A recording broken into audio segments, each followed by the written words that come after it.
रउआ लोगन के प्रणाम बा नैना स्टिचिंग चैनल पे।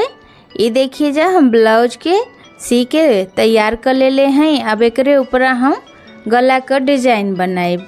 डिजाइनिया बनाए खातिर न पेपर पेस्टिंग आवेला, ऊपर हम डिजाइनिया के काट के आई अस्तर वाला जौन कपड़वा होला न ओकरे ऊपर रख के आ सी लेले हैं किनरवा से। आ ब्लाउजवा के ऊपर रख के आ बीचवा में एक बरोबर दोनों के मिला के चारों ओरिया से पिन लगा के सेट कर लेनी है। अब एकरे ऊपर हम ऐसे सिलाई लगाए।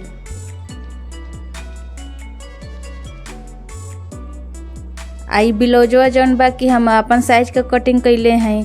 आप लोग अपने साइज का काट के आ गला का जितना लंबाई चौड़ाई चाहिए उतना काट लेब जा। और फिर ऐसे ही जैसे हम गलवा के डिजाइनिया बनावत हैं और वैसे ही आप लोग के सेम तरीका से काट के आ बनावे के हुए। अभी देखिए जा हम सी के तैयार कर लेनी है। अब बिचवा का कपड़वा के अब हम काट देब। अब बिचवा में कट लगा देब ताकि बढ़िया से पलट जाई। कोनों में काट लेब तनी ध्यान से काटब जा ताकि धगवा ना कटे। एक ऐसे पलट के अब एक हम सीधा कर लेब। सब कुछ तो आप लोग वीडियो में देखते बानी जा कि हम कैसे करत हैं, वही तरह आप लोग कर लेब जा। ये देखिए जा हम पलट के तैयार कर लेनी है। अब एकरे ऊपर से न है हम सिलाई लगा लेब ताकि बढ़िया से बैठ जाए। ई कपड़वा पतिलका वाला है न, यही से मोटका कपड़वा तो यही तरह बैठ जात। आ एक पर सिलाई ना लगाएब न तो ना बैठी बढ़िया से।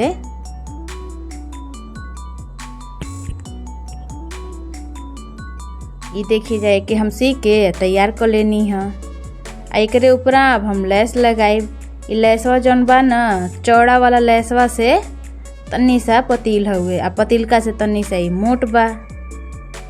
एक बढ़िया से सेट क के लगाइब जा। आ कोनवा में ऐसे न मोड़ देब जा। आ मोड़ले के बाद एकरे ऊपर फिर सिलाई लगाइब जा। ऐसे ही कूले कोनवा में मोड़ के लेसवा लगावे के बाटे। आ लेसवा देखिए जा आप लोग के पतिल को लगावे के होई तो उहो लगा लेब जा। आ एगो मोटका तनी आवेला उहो लगावे के उहो लगा लेम जा।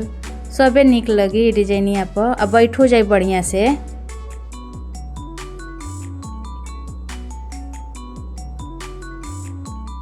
अगर आप लोगन के न ये डिजाइनिया पसंद आई न तो लाइक कर देव जा। चैनलवा के सब्सक्राइब कर देव जा।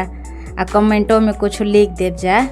आप लोग के एक लाइक और कमेंटवा से न बड़ा हिम्मत मिलेला। तो ऐसे का होई न कि और हम बढ़िया डिजाइन बनाए तनी उत्साह बढ़ जाए। ये देखें जब लेसवा के दूसरों ओरिया सिलाई लगा लेनी है।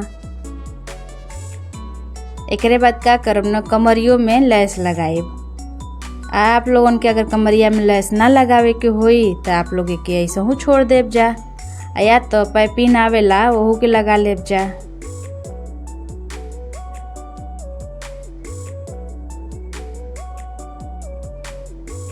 लेसवा के दूसर को ओरिया से सिलाई लगा लेब।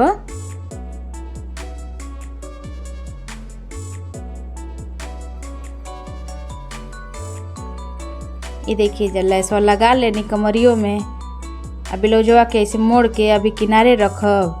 ये जन हम कपड़वा ले बानी ऐसे हम लटकन बनाए। ये कपड़वा के नीचवा अस्तर वाला भी कपड़वा हुए। कपड़वा एकदम मेहनका वाला है न तो अस्तरवा ऐसे लगा देनी है कि तनी लटकनवा मोट रही।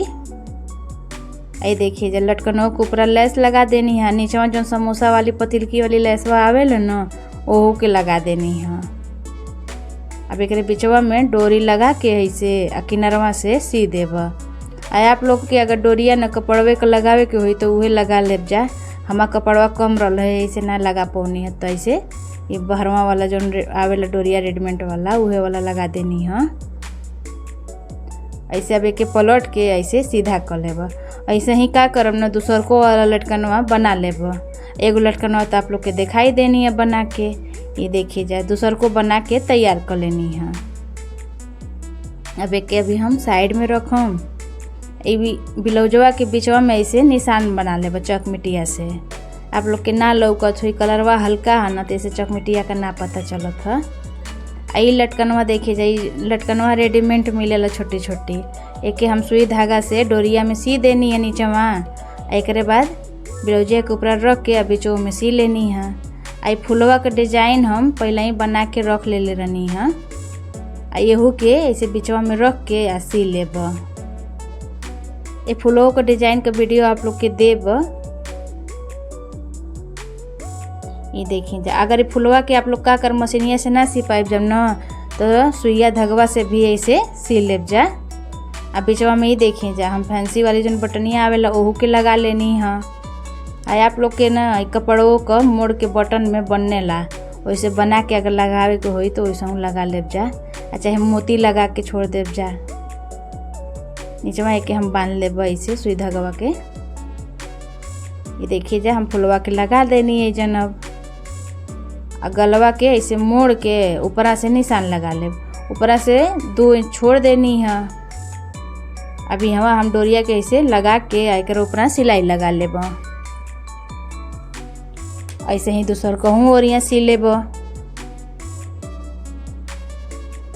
दोनों ओर देखिए जा लटकनवा हम लगा लेनी है। ऐसे बिचवा में बांध देब। ये देखिए जा ये हमारा डिजाइन जौन बाकी बन के तैयार हो गईल बा। बनावे में बिल्कुल भी टाइम ना लगल है। आप लोग देखते बानी जा, देखो में निक लागत है। ये आप लोगन के अगर हमार डिजाइन पसंद आयल हो तो हमारे वीडियो के लाइक और चैनल के सब्सक्राइब जरूर करब जा। आ कमेंट करके ज़रूर बताएब जा कि आप लोगन के डिजाइन कैसन लगत बा। उम्मीद बा कि हमरे बतौले का तरीका आप लोगन के पसंद आयल होई। धन्यवाद।